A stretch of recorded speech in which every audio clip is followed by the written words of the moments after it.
திண்டுக்கல் மாவட்டம் கொடைக்கானல் வில்பட்டி ஊராட்சிக்கு உட்பட்டு கோவில்பட்டி கிராமம் அமைந்துள்ளது. இந்த கிராமம் அருகே வசிப்பவர் குழந்தை.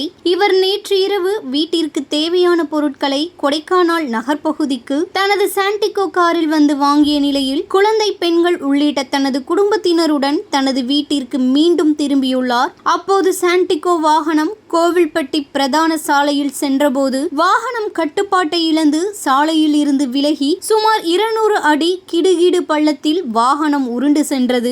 மேலும் இந்த பகுதி சரிவான மலைப்பகுதி என்பதால் ராட்சத பாறை மீது மோதி தலைகீழாக கவிழ்ந்து வாகனம் ஒரு கட்டத்தில் நின்றது. இதனையடுத்து வாகனத்தில் இருந்த அனைவரும் சிறு சிறு காயங்களுடன் உயிர் தப்பிய நிலையில் வாகனம் உருண்டு விழுந்த பலத்த சத்தம் கேட்ட கோவில்பட்டி கிராம மக்கள் விபத்தில் சிக்கியவர்களை துரிதமாக சென்று இரவு நேரம் என பாராமல் மீட்பு பணியில் ஈடுபட்டு வாகனத்தில் இருந்த அனைவரையும் மீட்டனர். குறிப்பாக இதில் வாகனத்தை இயக்கிய குழந்தை என்பவர் மட்டும் லேசான இரத்த காயங்கள் இருந்த நிலையில் அவரை அரசு மருத்துவமனைக்கு அழைத்து சென்று சிகிச்சைக்காக அனுமதித்தனர். மேலும் இந்த விபத்தில் ஒரே குடும்பத்தை சேர்ந்தவர்கள் சிறு சிறு காயங்களுடன் உயிர் தப்பியதால் பெரும் அசம்பாவிதம் தவிர்க்கப்பட்டது.